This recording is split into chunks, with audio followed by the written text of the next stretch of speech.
Hello good afternoon friends, welcome back to our channel Softline institute. मैं चाहता है आज की इस वीडियो में आपको बताने जा रही हूँ एमएस वर्ड के एक फीचर के बारे में, रेफरेंसेस टैब। लास्ट वीडियोस में मैंने आपसे शेयर किया था home tab, insert tab, design and layout tab के बारे में। आज हम करने जा रहे हैं रेफरेंसेस टैब की स्टार्टिंग। तो चलिए स्टार्ट करते हैं।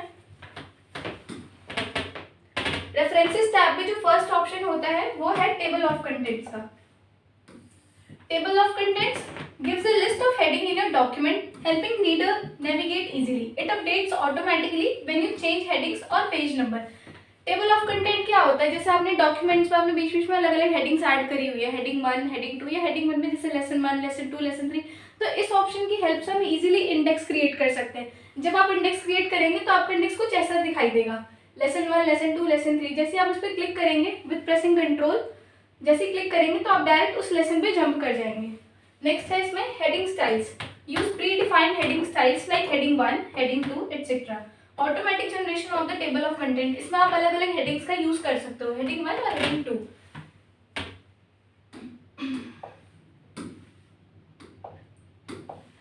नेक्स्ट स्लाइड है इसमें updating the table of contents. जैसे आपने टेबल ऑफ कंटेंट बनाया, फॉर एग्जाम्पल इस तरीके से आपने एक इंडेक्स क्रिएट कर लिया। अब जहाँ पर आपका डॉक्यूमेंट है वहाँ पर आपने चैप्टर के नेम में चेंजेस कर दिए, तो ऑब्वियसली जब आप डॉक्यूमेंट के अंदर चेंजेस कर रहे हैं तो आपको इंडेक्स में भी वो चीज़ चेंज करनी होगी। तो आपने सिंपल यहाँ पे क्लिक करके अपडेट टेबल पे जैसे आप क्लिक करेंगे तो आपकी जो टेबल है वो अपडेट हो जाएगी। Add text mark, select the headings you want to include in the table of content.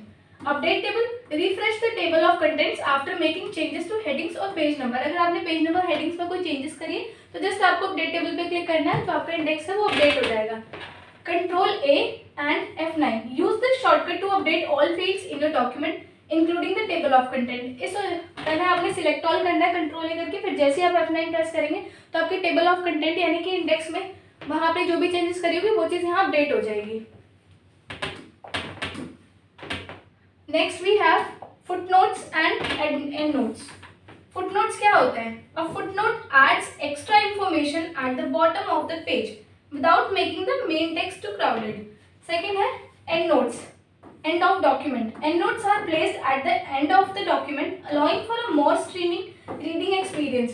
इनमें क्या होता है, जो जैसे ये हमारा डॉक्यूमेंट है, इस पे आपने टेक्स्ट टाइप किया हुआ है।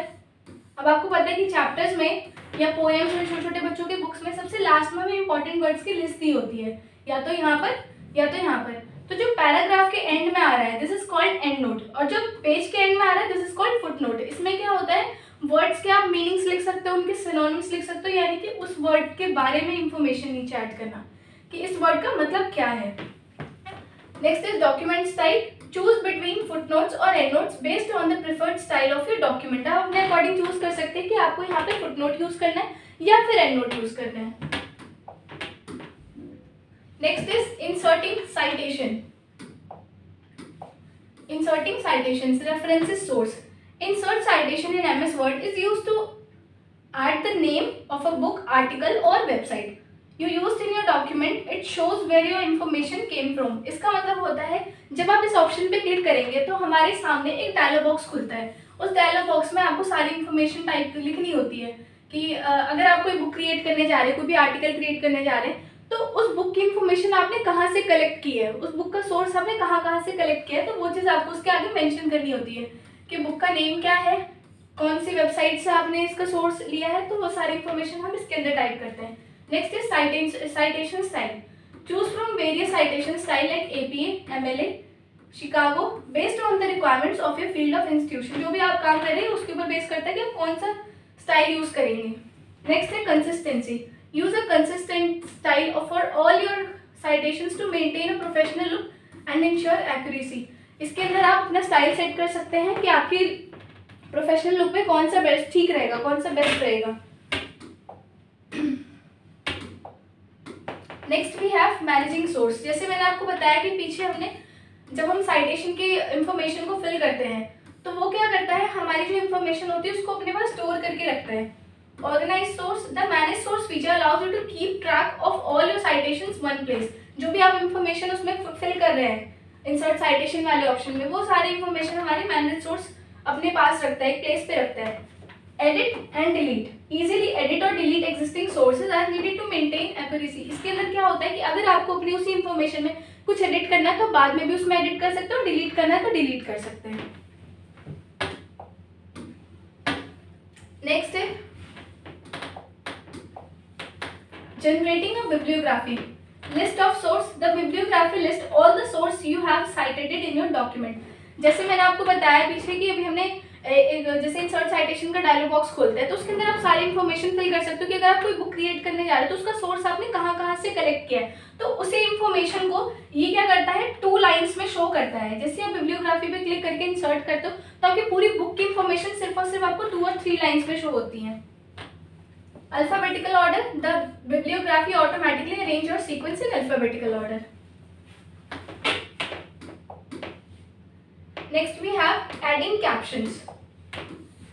Captions, labeling figures, tables and charts. इसमें ऑटोमेटिक लिस्ट क्रिएट कर सकते हैं। Create a list of all figures, table and charts in your document. Adding captions क्या होता है, जैसे आप बुक्स वगैरह रीड करते हैं, बुक्स में आपने देखा होगा पिक्चर्स लगी होती है, अलग अलग इमेजेस होती है, अलग अलग फिगर्स होती है, तो उनके नीचे कैप्शन भी दिया होता है, लाइक इमेज 1 या फिर फिगर 1, ऐसे हमारी बुक्स में दिया होता है ना, फिगर 1.1, फिगर 2.1। तो इस तरीके से आप इस वाले ऑप्शन से अपने डॉक्यूमेंट के अंदर अगर आपने कोई पिक्चर इंसर्ट करी, कोई टेबल इंसर्ट करी, तो उसके नीचे आप कैप्शन ऐड कर सकते हो। Professional look adds a professional touch to your document and helps with organization. Okay? अब जैसे अगर आपने एक डॉक्यूमेंट लिया, उसमें काफ़ी सारी अपनी इमेजेस और टेबल्स ऐड कर दी, आप सबके नीचे कैप्शन ऐड कर सकते हो। कैप्शन ऐड करने के बाद हम उसको लिंक कर सकते हैं अपने कैप्शन से, जैसे कि ये हमारा फर्स्ट पेज हो गया, ये हमारे उसके नीचे वाले पेजेस हो गए। आपने हर एक पेज पे एक पिक्चर या फिर टेबल ऐड कर दी, डिफरेंट आपने सब में कैप्शन डाल दिया, फिगर 1, फिगर 2, फिगर 3। अब जो फर्स्ट वाला पेज होगा वहां पर आप इन सबके एक टेबल ऑफ कंटेंट या लिंक क्रिएट कर सकते हैं, जिसमें आपको सारी लिंक शो करेगी, फिगर 1, फिगर 2 और फिगर 3। आपको जिस भी लिंक पे जाना है आपने बस कंट्रोल प्लस क्लिक करना है, तो आप डायरेक्ट उस कैप्शन पे जंप कर जाएंगे। Next we have cross reference. Cross reference का भी सिमिलर यूज होता है, बट ये कैप्शंस के बदले और भी चीजों में यूज होता है, जैसे links to heading. Create links within your document to other section और फिगर्स। फिगर्स के साथ साथ ये हेडिंग्स को लिंक करता है। जैसे आपने चैप्टर बनाया, अलग अलग आपने डॉक्यूमेंट्स में, जैसे इसमें काफ़ी सारे अपने पेजेस ऐड कर लिए, एमएस वर्ड के डॉक्यूमेंट में आप कुछ भी टाइप कर रहे हैं, आपने सबको एक हेडिंग दे दिया कि ये लेसन 1 है, ये लेसन 2 है। अब इनको आप क्रॉस रेफरेंस की हेल्प से लिंक कर सकते हैं, ताकि जब आप लेसन 1 लेसन 2 पे क्लिक करें तो जैसे स्टार्टिंग में हमारा पेज होता है वहाँ पर आप इनको लिंक कर दीजिए। जैसे कंट्रोल के साथ आप लेसन 1 पे क्लिक करेंगे, डायरेक्ट आप इस पेज पे जंप कर जाएंगे। अगर आप कंट्रोल के साथ लेसन 2 पे क्लिक करेंगे तो डायरेक्ट आप यहाँ जंप कर जाएंगे। Next is automatic updating. Cross reference update automatically when you change headings और मूव द कंटेंट। इसमें क्या है, अगर मेरे को लेसन 1 के आगे कोई चीज़ ऐड करनी है, यानी कि किसी भी चैप्टर का नेम ऐड करना है, किसी भी कोर्स का नेम ऐड करना है, फॉर एग्जाम्पल यहाँ मैंने लिख दिया लेसन 1 इज वर्ड, तो वर्ड यहाँ पर, अब पहले तो क्या था, यहाँ पे सिर्फ और सिर्फ लेसन लिखा हुआ था,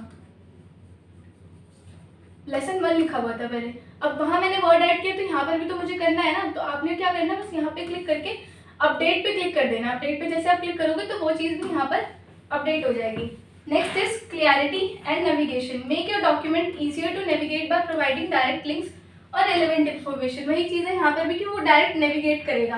अगर आप लेसन 1 पे क्लिक करेंगे तो डायरेक्ट वो लेसन 1 पे चला जाएगा, लेसन 2 पे क्लिक करेंगे तो डायरेक्ट आपके सामने लेसन 2 पर ले जाएगा। जैसे आप गूगल यूज़ करते हो, आपको पता है गूगल पे जाते हैं, हम किसी बुक का नेम लिख देते हैं, उसके सारे चैप्टर्स हमारे सामने आ जाते हैं कि हाँ इस बुक का चैप्टर 1 ये है, चैप्टर 2 ये है, चैप्टर 3 वो, तो उन सभी की लिंक क्रिएटेड होती है। आप किसी भी लिंक पे क्लिक करेंगे तो डायरेक्ट आपके सामने वो चैप्टर ओपन हो जाएगा। तो सेम एज ये वाला ऑप्शन होता है हमारा क्रॉस रेफरेंस।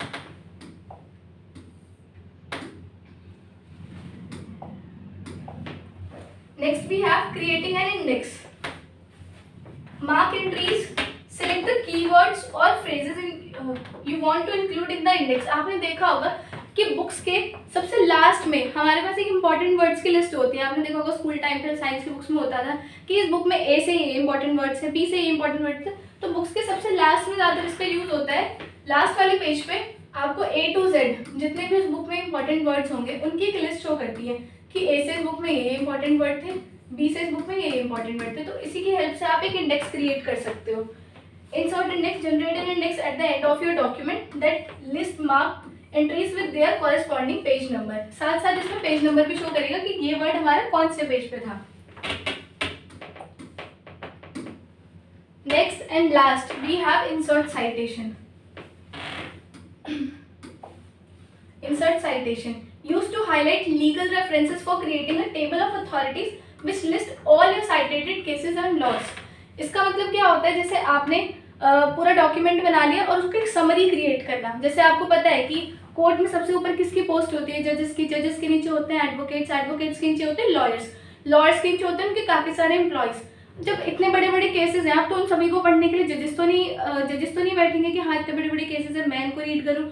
अब इतने 40 फाइल्स होते हैं केसेस को, तो उन केसेस को क्या करते हैं एम्प्लॉयज़ रीड करते हैं। एम्प्लॉयज़ जब रीड करते हैं तो उस पूरे केस में से जो इंपॉर्टेंट चीज़ें होती हैं उसको वो समराइज कर देते हैं ताकि जज सिर्फ उसको पढ़े और समझ सके कि इन केस में क्या हुआ है। ओके,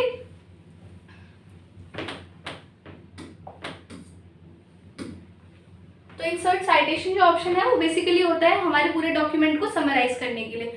आई होप आपको ये वीडियो पसंद आई हो। अगर आपको ये वीडियो पसंद आई हो तो प्लीज़ हमारे चैनल को सब्सक्राइब करें और मेरी वीडियो को लाइक करें। Thank you.